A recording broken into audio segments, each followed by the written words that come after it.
class, this is our Chapter 9 extension lesson. Now, because it is an extension, that does mean that this is optional. And having said that, I want you to please know that in our extension lesson today, we have 2 story problems. You know that story problems are always in math. They're always on tests. They're gonna be on the SAT. So even though this is not a required lesson, I do think it's really important for some of you to take the time to go through this because you're going to see these again. And the more practice you can get with them, the better off you're going to be in the long run, okay? So just know that none of this is going to be on an exit quiz, but we do want you to have some exposure to it. So in number 1, it says, a tennis ball is thrown straight up into the air and has the function this, where h represents the height in feet of the tennis ball after t seconds. So let's just get a visualization here, okay? So on a scrap piece of paper, let's just kind of draw a rough picture. This is the equation of the parabola. This negative is going to tell us that our parabola must be opening down. We also know it's a vertical stretch. So we know that this parabola is going to be fairly steep, which makes sense if you throw a tennis ball. If you throw it straight up, then it's going to come back down, okay? Now, the 4 is the C value. Remember, A, B, C. The C value is where it crosses the axis. So that means that the ball was probably released from right here. So you have this person, I know I'm a great artist, okay? So you have this person who's throwing this ball up and then it comes back down like that, okay? Now you'll often see this as a negative 16. Negative 16 refers to the pull of gravity in feet. In feet. I believe it's feet per second. So if you don't see this negative 16, maybe we're talking about meters or there's a different unit. But this is the standard formula, this front piece, that you would see in a science class. So it's very, very common, okay? Now, we've got X is our time, our Y is our height in feet, okay? So this just kind of gives you a rough idea. I know my picture's absolutely horrible there, but this is telling you that it starts at 4 feet, okay? So now let's take a look. It says, when is the tennis ball 30 feet above the ground? Well, obviously this is not drawn to scale. I just kind of curved it in. But what they're asking you is, at 30 feet, when does the tennis ball hit that? Now, it might hit 30 feet on its way up, and then it might hit it on its way down. What if it never hits? You know, here's your parabola again. What if 30 feet is way up here, and so there's a big gap, and you're like, never? Or what if, you know, you throw it, and 30 feet is the top? It's the very top. It's like touches and then goes back down. So basically, we need to figure out this answer. And so ultimately, this is the height. This is your height. So all you have to do is plug it right there. So what we're going to do is we're going to replace this piece. So we're going to say 30 equals, and then we're going to use our equation. Now, I've said this before. Math, the answer is very black and white. There is only one correct answer. However, how you choose to solve this problem, boy, oh boy, there's a couple different ways. So one, we could go straight to our graphing calculator and we could type this in. We would want to do 30 on one side and then type the other equation in as the second one. Now the graphing calculator does not understand anything but x. So we do need to change this to x squared plus 50x plus 4. And then we would hit graph. And you might notice a problem here. My graph only goes up to 10.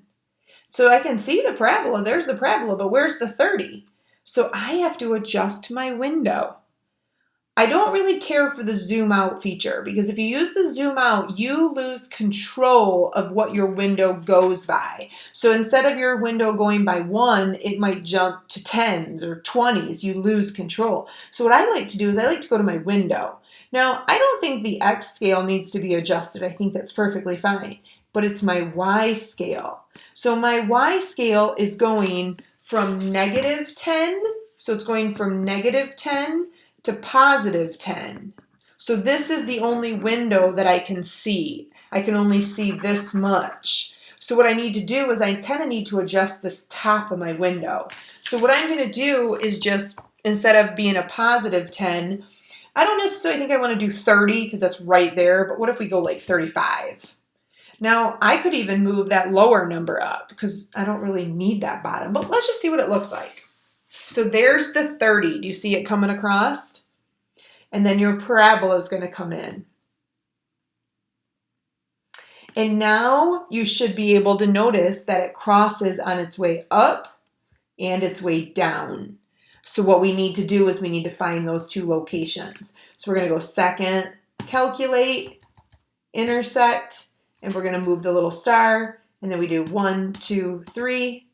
And notice it crosses at about we'll just say 6 seconds.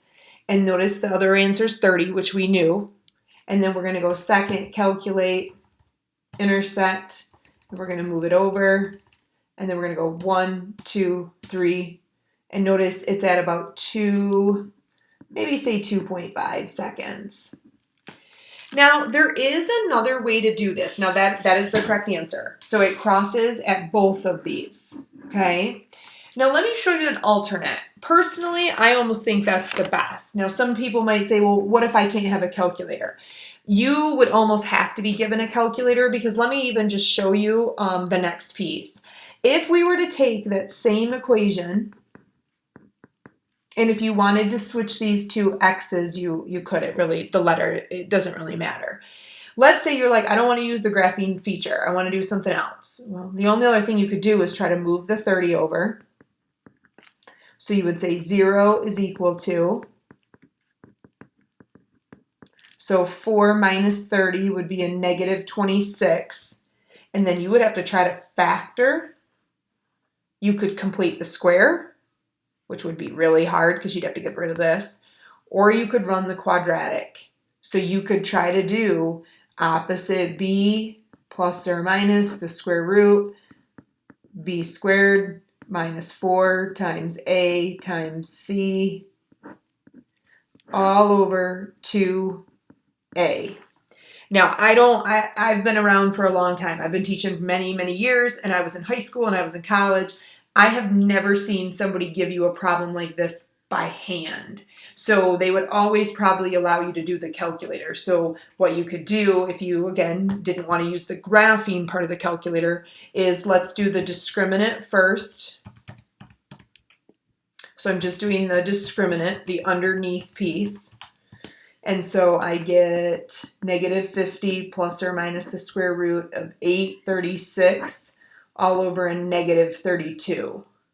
Then I essentially would have two problems. I have -50 plus the square root, and I have -50 minus the square root. Again, nobody would give you this by hand because imagine let's just type it in. What's the square root of 836? Even if it was perfect, you're not going to know that off the top of your head, but it's not. Now, what I would tell you to do if you want to try to type this in, you either have to be really good with parentheses, or I would tell you to type in the top and hit enter and then divide by the bottom. So do it in like 2 stages, because what can happen is if you just try, so let me just write down the answer, 0.66, let's say. If you try to just string this all together, watch.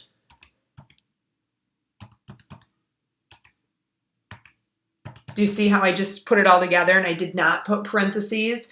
The graphing calculator is going to do order of operations. So it's going to divide before it adds, and it is going to give you a significantly wrong answer. How can you have negative time? That doesn't make any sense. So I definitely would tell you to try to do these in 2 stages. So if I'm doing this other one, notice I'm doing the subtraction key this time, and I'm going to hit enter, and then I'm going to divide by the bottom.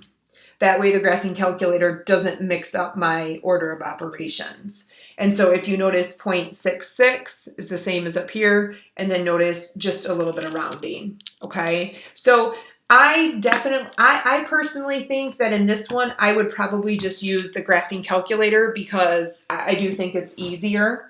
There is another thing I want to show you with Desmos, so I apologize for showing you the same question multiple ways.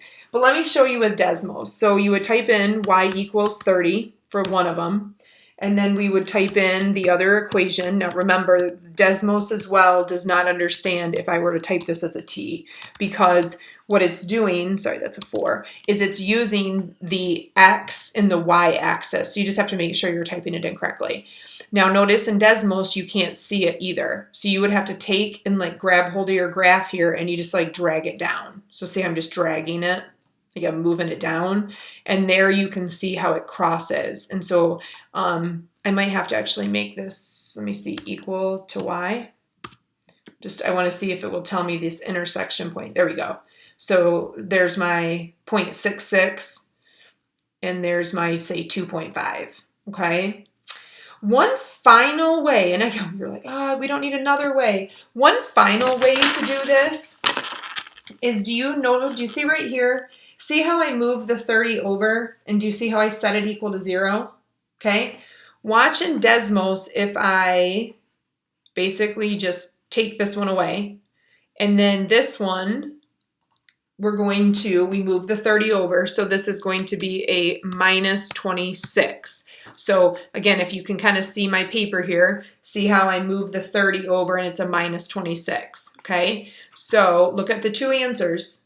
So we got 0.66 and 2.5. When I go back to Desmos, I'm going to hit the home thing, so it'll take me back to the home. And what it's doing now is it's telling me where it crosses at the bottom. So do you see those 2 answers? Basically, what you're doing here is you're running the quadratic. You're just setting it to 0. The quadratic is equaling 0. Equals 0. So there's multiple ways to do this, okay? So I just want you to be aware that, again, in math class, there's a few different ways to get there, but you should all get the exact same answer, okay? Now, part B says, find the height of the tennis ball after 3 seconds. I wish I was there with you, but I think there's a few of you that might be thinking, okay, I got this, Mrs. Twig. I'm going to take this 3 and I'm going to plug it right here. And so I'm going to say 3 equals,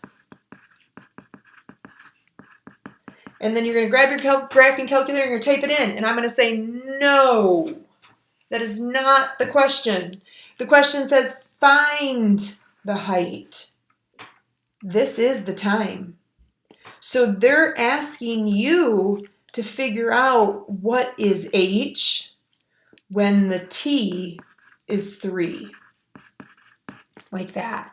So honestly, class, this is actually an easy one. Now, again, I don't think they would probably give you this without a calculator just because the multiplication would be a headache.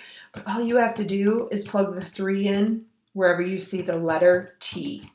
See how I'm just plugging the 3 in? And so the answer is 10. At 3 seconds, you'll be 10 feet high.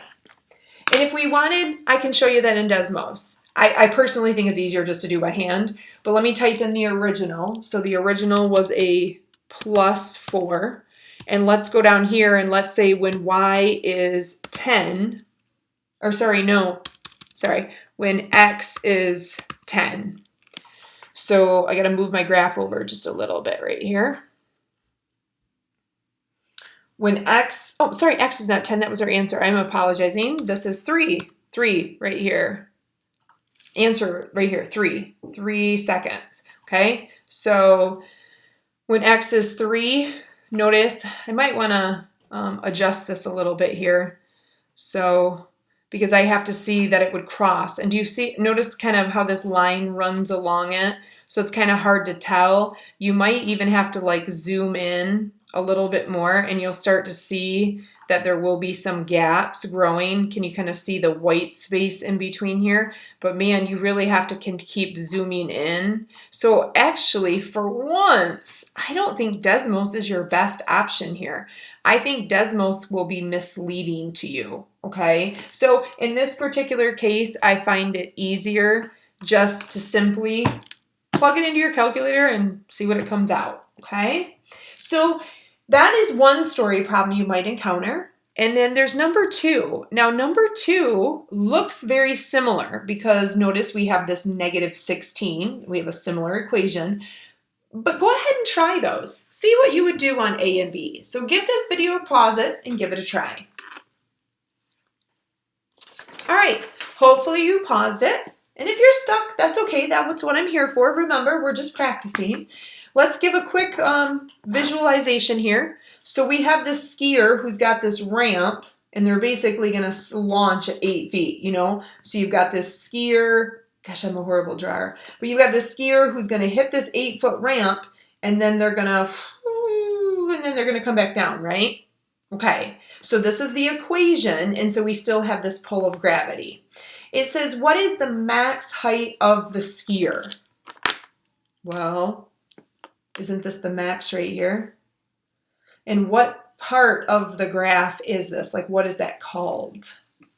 And so hopefully you're saying it's the vertex.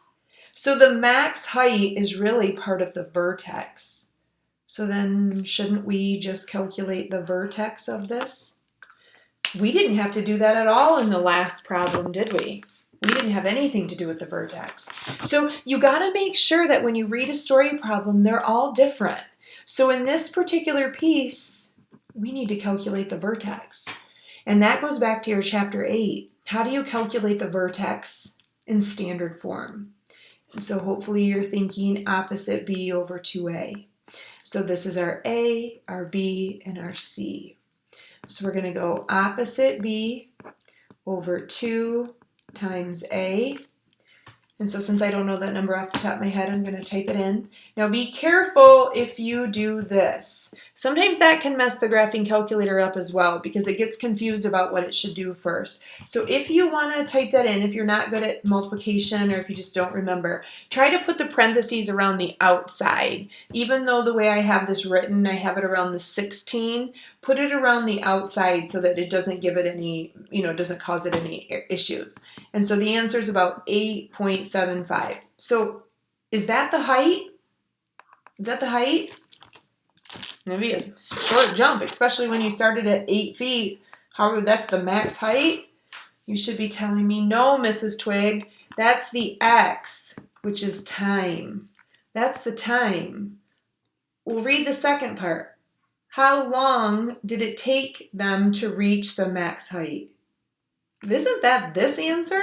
How long? So it took them this many seconds, and now we have to calculate the height. So we actually calculated sort of like the second part before the first. So now what we want to do is we want to take this number and plug it back into the original. So I'm going to go, I'm going to go -16, and then I'm going to take that number squared plus 28 times that number plus 8. Okay, I'm just plugging it back in. And that is the Y part of my vertex. So basically, the max height is 20.25 feet. And this is how long it takes. So what they've done is they've just asked you for the vertex without saying it, okay? All right, and then the next question. It says, how long is the skier in the air? All right, so let's take back a look at my picture here. How long is the skier in the air? Well, it took them from, let me just grab a highlighter here, from here to here, it took 0.875 seconds to go from here to here, correct? And as long as they don't eat a bag of chips or do something crazy in the air, it's going to take the same amount to get to here, correct? So it's going to take another 0.875 to get back down. But what about this? So we can't really just double the vertex because we were not starting on the ground. We were starting 8 feet up. So instead of guessing and checking how much this is going to be, I don't imagine it's much because look at how quick this was. Let's just say, how long is the skier in the air? Aren't you then telling me when they hit the ground?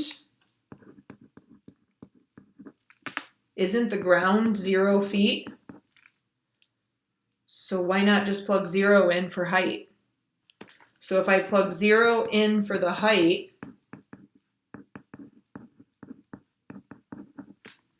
I just need to solve that. So you need to decide how you would want to solve that. Personally, I don't think factoring like this is going to be your best combination because, man, there's quite a few combinations and combinations. So I don't think factoring. I think if it was me, if you don't want to use Desmos, I think I would just go to my calculator and I would just type this in under the y equals. Remember, you have to use x.